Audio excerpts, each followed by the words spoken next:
Long grass and storm clouds. Salt waters of the bay. As the sun ripens in the azure skies, the children of Rex continue to make their presence known in the Bay of Catazar. Over the last year or so, they have attracted pirates and privateers from across the known world, with their promise of stolen wealth and indiscriminate bloodletting. Some of those who answer the call are the kind of two-legged vermin that seek only plunder and slaughter. Others are more dangerous, perhaps being motivated by a love of or connection to the Tempest Queen. While the former might occasionally receive the wicked boons of Maelstrom and her sorcerer priests, the latter revel in the blessings their goddess provides them, eager to bring to bear the destructive power of spring magic against any who stand in their way. Since the spring equinox, there has been a steady increase in attacks against ships traversing the Bay of Catazar that has nothing to do with the Assavean bounty placed on those trading with Imperial ports. There has been a matching decline in incidents where Grendel privateers have attacked the Empire's fleets. It seems that all the nations of the Bay are seen as fair game by the children of Rex, and the need to guard against their attacks disinclines the Orcs of the Broken Shore from pursuing their assaults against the ships of their Imperial enemies. It is scant comfort. The children of Rex are, if anything, even more rapacious than the descendants of Rukrake. The Freeborn do their best to provide protection to ships traversing the bay, but their resources are stretched. Perhaps 4 times as many corsairs are fired up to smuggle missionaries to Asavea as are interested in protecting the seas closer to home. It's understandable. It's easy to see why a chance to strike directly against the unvirtuous is more appealing than patrolling the waters of the bay looking for pirates. It does mean that there are a few closer calls than there could be, that a few ships are lost that might otherwise be saved, but for the most part there is a tense balance between the predators and those opposing them. It also raises questions about where, precisely, the Grendel are. Apart from the Shamal anchored well off the coast of Necropolis and making no particularly hostile moves, there has been no sign of either the ships or their warriors anywhere within the Imperial sphere. They excised the minor Imperial inroad into Ireed and then... nothing. Silence. It's been 6 months.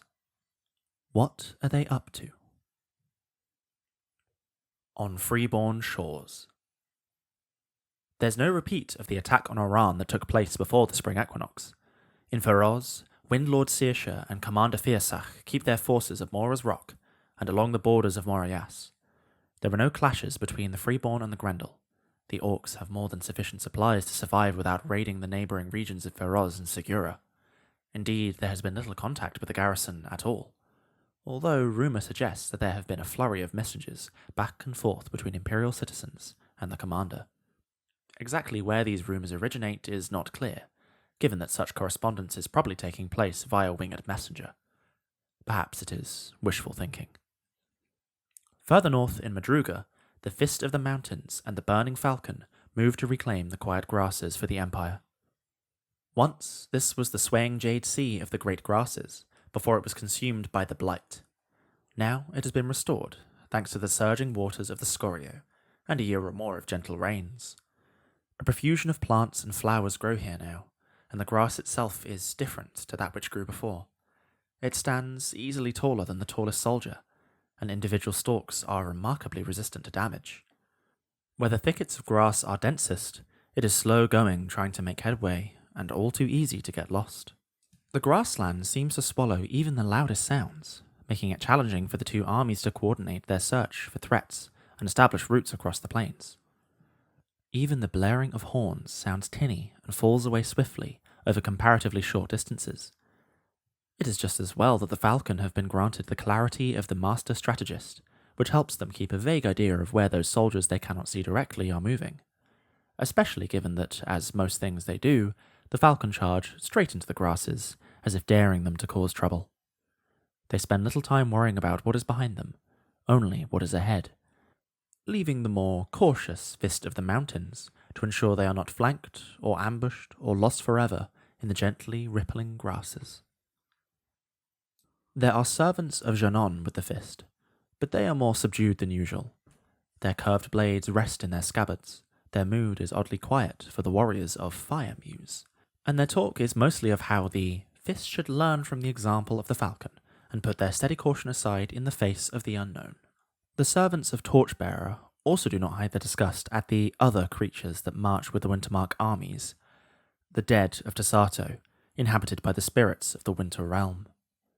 Yet even here, the Sea of Green seems to have an odd influence over the Winter Realm horrors. They are no less hungry, but their hunger is quiet and unsettling. There are no foes to consume here, no battles in which they can unleash their ravenous magic. The quiet seems to sink into their bones and flesh, rendering them more menacing, more threatening, if anything.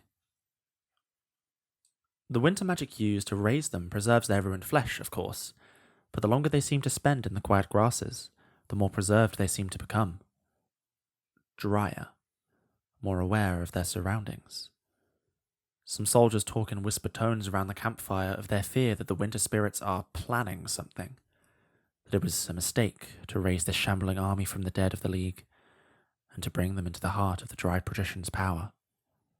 Superstitious soldier talk, no doubt. And yet magicians do say that this silence that hangs over the region, like the strange resilience of the grass, is partly due to a lingering touch of winter magic, albeit a lighter and more wholesome resonance than many who have not studied the realm closely might expect. Likely it is just this which makes the warriors of Janon uneasy, that seems to infuse the shambling dead with darker purpose. Nothing to worry about, for sure. The armies are also accompanied by a small number of imperial warbands, Winterfolk with the Fist and Freeborn with the Falcon. They are able to move more freely across the region, seeking out any remaining threats. There are few here, beyond the silence and the difficulty of wading through the tall grasses. It is some of these warbands that find the remnants of the road that once ran through the plains, when this was the great grasses. Ruined by winter, but many of the stones seem to have endured both the blight and the transformation that came in its wake. With a little work, they will serve as a pass along the northern side of the region into Segura for freeborn caravans.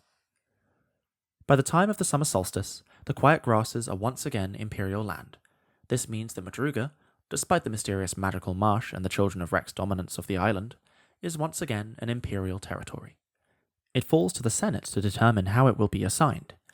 It seems almost unthinkable that it will not once again be part of the Brass Coast, but there are no certainties in politics.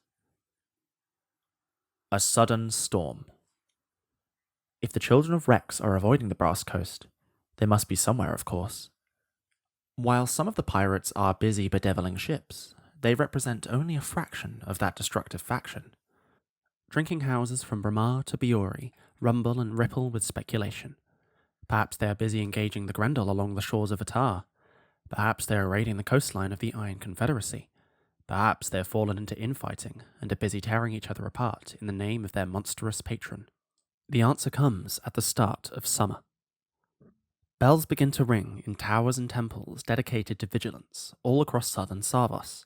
A raggle-taggle armada of ships, like a moving island of sea-worn planks, creaking ropes, burgeoning sails and jagged blades, descends on Trevento. It's hard to get a precise count of how many ships there are, and many of them are stuffed to the gills with blood-hungry raiders. There is no finesse to their attack. The majority of the vessels simply sweep towards the harbour. They have next to no discipline, this first wave of attackers. The individual captains are keen to seize as much wealth for themselves as they can, with little thought for those who arrive with them, or those who might fight to defend their homes. Fortunately, however, the shores of Sarvos are very far from defenceless. Indeed, they may be the most well-defended beaches in the entire Empire. The first obstacle the raiders encounter are the sea defences. The Great Chain was built to protect the City of Masks, but as part of its construction, defences were reinforced or built along the coasts of Brocke and Usileni. As part of that defence, watchtowers were built on the cliffs, intended to keep watch for the Grendel. They are just as adept at spotting the approach of any hostile naval vessels, and quickly rouse the defences of the League. The pirates seem unaware of the extent of the defences, however, swiftly passing the seawall of Trevento harbour and seeking to disgorge their cargo of bloodthirsty raiders onto the docks. And after the first 24 ships reach the quayside, a massive mithril chain is dragged up behind the raiders, preventing their escape. To the likely horror of the pirates, they discover several score hard-bitten veteran warriors waiting for them. Watchers, assigned by the commander of the Great Chain, reinforced by soldiers from the garrison of Our Lady of Pride. Before they can entirely disembark, the attackers are cut to ribbons by a combination of crossbow fire and expertly wielded polearm use to drive the raiders back into the sea. Here, the presence of the servants of Siaka definitely works against the invaders. The sharks and heralds of the Storm Mother are indiscriminate, and as likely to devour pirates as they are imperial citizens. This initial setback does not deter the attackers. It seems almost as if the real leaders of the Children of Rex have allowed these over-enthusiastic, bloodthirsty fools to rush ahead as much to test the imperial defence as anything else, or rather, have made no effort to hold them back. This does not seem to be a force that has much truck with well-established chains of command. Even as the initial attackers are paying the price for their folly, there are more ships arriving. That ramshackle naval force raised by the Children of Rex and dubbed the Gathered Storm has held back only slightly, and now they attack the defences of Trevento directly. At their forefront is the Storm's Child, that former Grendel vessel that now serves as flagship, with the stolen freeborn figurehead shining balefully at its prow. The sails of the Gathered Storm bear the unmistakable design of a gaping shark's jaw, and drums pound on their decks like thunder, heralding the defiance and bloodlust of those who would sail under the baleful gaze of the goddess Siaka. In the waters, and on the decks of some of the ships, are thronging heralds of Maelstrom, howling for blood or cackling with the power of the storm. On the western flank of the main force sail a dozen or so freeborn ships, a cohort of former corsair vessels, led by Isidore Iboyaga. In some ways, the fact these pirates were once respected corsairs makes their betrayal of their principles, their empire, and their people even more keen. Between the naval force and the traitor ships, the attack easily rivals the strength of the largest imperial army. They lack discipline or cohesion, but they could likely go toe-to-toe with the likes of the Golden Sun or the Drakes, and have a chance of winning. As it is, though, they seek to overcome the strength of Our Lady of Pride, and the Great Chain, and that is a very different proposition. While the Children of Rex attack the harbour, forces loyal to Isidore Iboyaga seek to make landfall outside the town and attack the gates to the west, and to raid caravans coming into Trevento via Spider's Dream. Fortunately, the defences of the bridge itself are too strong for the freeborn traitor to threaten by herself, and the merchants coming into Sarvos from Madruga have enough time to retreat back to the bridge without needing to abandon their cargoes. If Isidore and her savage turncoats sought an easy victory, they are very much disappointed. At roughly the same time that the main force is attacking the harbour defences, fighting breaks out within the town itself. A striding of perhaps 100 Navarre, newly arrived at Trevento, suddenly attack the garrison defending the town from behind. They strike with stealth and cunning, literally stabbing some of the defenders in the back with hidden blades. Chaos erupts, spreading fear and terror through the streets of a town that thought itself well protected. This false steading, this Lieth's blade, bear obvious boons of Siaka, fighting and plundering with terrible zeal, awful strength, and weapons that smash and shatter the shields of the defenders. At their head comes the Navarre traitor, Ione Bloodstride, a refugee from a lost striding in Leothaven, who joined Siaka's forces during the recent assault on Mead by the Assaveans. Her force is half Navarre, half Imperial dregs simply masquerading as members of that proud nation.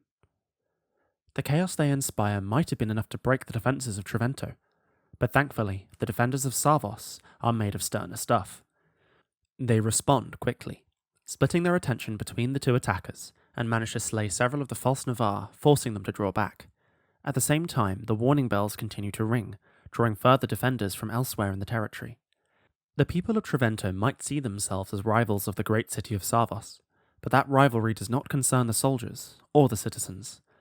Their rivalry is put aside in the face of an existential threat to the town. It's slow and bloody business. More and more raiders join the fighting along the dockfront. The flood of pirates is swifter than the arrival of more defenders, but again, it is the defence and foresight of the Empire that saves the day. There are strong stone towers between the taverns of Trevento, established to oversee the chain defences of the harbour, and they provide excellent vantage points and stout barricades from which to fight the raiders. For their part, the lack of discipline even among the naval forces proves to be a significant weakness for the Children of Rex. The sight of potential booty, or prisoners to capture or sacrifice, causes human, orc, and herald alike to break ranks and forget whatever plan they had made. In the face of their disorder, the planning of the Empire prevails. The soldiers hold Trevento and drive the children away. Most of the ships never manage to unleash their warriors, failing to overcome the harbour defences with a direct attack. Then, on no discernible signal, the ships to the rear of the gathered storm suddenly break off and sail southward. Over the course of barely half an hour, the attack has suddenly stalled. The raiders in Trevento are more interested in getting back to their ships, including a handful of vessels clearly commanded by crews loyal to Iron Bloodside, than they are in looting. Those who are too laggard, too slow to see which way the winds are blowing, are cut down by the defenders. As rapidly as it began, the attack is over. The defenders look at each other askance. It clearly feels as if the attack broke off halfway through. The fighting was still fierce. What has caused the Children of Rex to suddenly veer off and abandon their raid? Not that it would have been successful, of course. The League defenders are confident that between the precautions put in place by the Great Chain and the sizable patrols of Our Lady of Pride, they had the measure of the Children of Rex. Trevento has been damaged, certainly. Ships have been burnt in the harbour, the gates have been attacked. There are a number of businesses whose premises have been raided, but it could have been a lot worse. Over the next few weeks, the members of the Barbarossa School of Imperial Strategy in Tasato visit to speak with the defenders and examine the battlefield. They are left with the strong suspicion that even with a naval force of their own, the Children of Rex were not interested in conquering Brocche or seizing Trevento. Their goals were much more mercenary.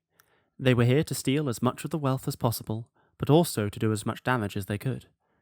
Even if there had been no defenders, they'd have not claimed Trevento, just looted it and burnt it to the ground. Some of the citizens talk of attempts to kidnap people, as well as steal goods and carry them away. Fortunately, these attempts seem to have been foiled by the defenders. Perhaps more worryingly, the strategists of the League are confident that the Children of Rex did not bring their entire force to bear here. There is at least one Imperial traitor unaccounted for, the fallen boyar, Zaveta Voglavnova, who sold her own veil for personal power. The reports from mariners traversing the Bay of Katazar make it clear that a lot of pirates tied to the children are busy trying to prey on merchant vessels. It's an unpopular conclusion, but the consensus coming out of the School of Imperial Strategy is that if they had their full force present, even the combined power of the Great Chain and Our Lady of Pride might not have been enough to stop the Children of Rex achieving at least some portion of their plan. As to why they broke off the attack so suddenly, there's a lot of speculation but nothing concrete. Did the Admiral see the way the battle was going and bring it to an end to avoid further losses? That would seem particularly far-sighted for the Children of Rex, at odds with their normal tactics. Did someone on the flagship receive a message that inspired them to cut the raid short and immediately begin to sail south? It's hard to imagine what might have been that important, and certainly nothing threatens the Children's holdings at Free Landing or Khazar Straits. Or could it be that the attack is a feint of some kind, like the attack against Elos, designed to test Imperial defences or draw protectors away from the real target? Possibly, but there's no sign of what their real target actually is just yet. The only thing that can be said with any certainty is that Trevento weathered the storm, for now at least.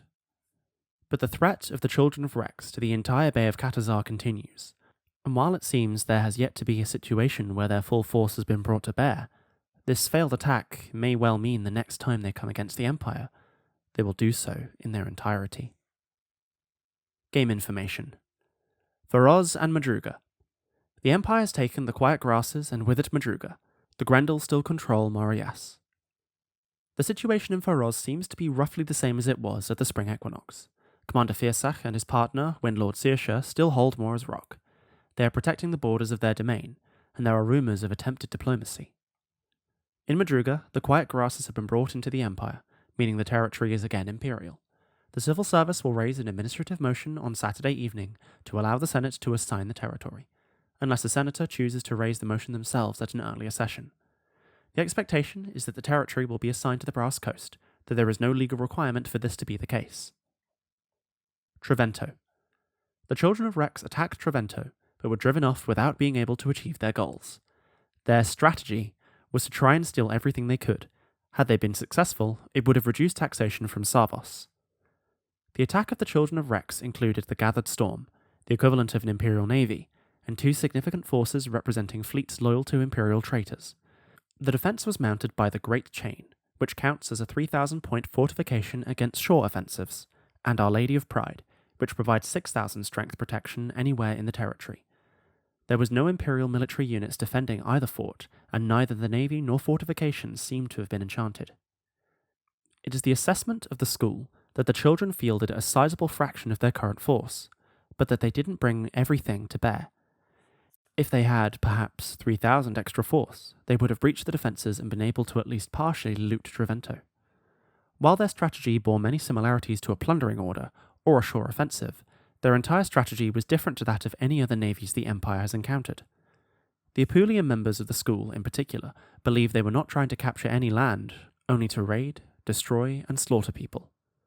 What this means in game terms is that any victory points they might have generated would have gone towards achieving their goal of looting and raiding rather than claiming land. If they had been successful, they would have reduced the taxation produced by Sarvos this season. If their attacks are not fought off, they could rival the Druge for the amount of damage they could inflict on the Empire, both to the place they attack, and in theory to the Imperial Treasury, if they have the free hand to ravage the coast of the Bay of Catazar. Conjunctions. A plan succeeds. Necropolis. A company of Grendel are escorting several Assaveans. The Assaveans, servants of one of their gods, are scouting for possible targets. This skirmish is a combat highly likely encounter. The champion of Pride is responsible for killing the servants of the Red God. This conjunction is against barbarians. Magistrates advise that lethal force is fully justified. The Planum has continued to send support to the Grendel in their joint war against the Empire. The priests of the Red God have sent several of her worshippers to the Bay of Catazar to support the Grendel. Half a dozen servants of the Red God now lead a company of the Grendel as they put their long, hard-earned experience towards the benefits of the Salt Council. They search for an opening, some weakness in the defence of Necropolis. If they are successful, they will report back to the Salt Lords, who will be able to act on the information, with the region of Long Beach becoming under threat to the Grendel. It is the responsibility of the champion of Pride, Kali Keen Eye, to counter the threat presented by the servants of the Red God and their Grendel allies. Flags. Mariv. The Corinth of Icarion is meeting with the Grendel to receive further payment. This skirmish is a combat highly likely encounter. The general of the Citadel Guard is responsible for defeating the Corinth of Icarion. This conjunction is against barbarians. Magistrates advise that lethal force is fully justified. The rumoured Corinth of Icarion has come again. The hero, once the leader of the region of the same name, has announced themselves and bears Stormcaller. They claim that they act with the voice of the ancestor behind them, and the people of Icarion listen. The Grendel have clearly made a significant investment in the Corinth of Icarion, with it now having become clear that the Grendel Paymaster provided them with the artifact on the plains of Corinth at the winter solstice 386 YE. The general of the Citadel Guard, Andronikos of the Lighthouse that was, is responsible for defeating the Corinth of Icarion, claiming Stormcaller, and defeating the Grendel and Assaveans alongside them. If they are not defeated, then the Corinth will firmly establish themselves as a rebel presence in the region. The region will become uncooperative, and the Corinth will surely only continue to create more trouble from there. Stormcaller was an artifact rod once wielded by the general of the army of the Citadels, Drusus, one of the researchers inspired to visit Mariv after the autumn equinox 386 YE, by the statements of principle of Varius Orospire and Skywise Gralka, was unable to uncover more on the item beyond its name, and that it had properties similar to, but beyond, that of a witch's hammer. Expectations. Mariv. A company of Grendel is guarding a resource cache intended for the brine turtles. This skirmish is a combat highly likely encounter. The champion of prosperity is responsible for defeating the Grendel and claiming the cache. This conjunction is against barbarians. Magistrates advise that lethal force is fully justified. The ongoing, delicate diplomacy between the Empire and the brine turtles is well known. The Sept of the Broken Shore Orcs, subjects of the Salt Council, have maintained their belief that the Salt Lords will not abandon them or the territory. That they have kept this belief in spite of the Grendel, not yet trying to reclaim the territory, is perhaps a testament to the loyalty inspired by the Salt Council. However, just because the armies and navies of the Grendel have not been seen in Mariv since they were forced to retreat, does not mean that the Grendel have not been active in the territory. Thief-taker Likeel, who has been working the streets of Fioralt, has uncovered the location of a recently approached cache of resources, including Imperial coin, mana, and several magic items. They are intended for the Sept, and are being guarded by a company of Grendel, supported by several Assaveans. It is the responsibility of the Champion of Prosperity, Tom Appleseed, to defeat the Grendel and claim the resources. What they do with the resources after that is entirely up to them.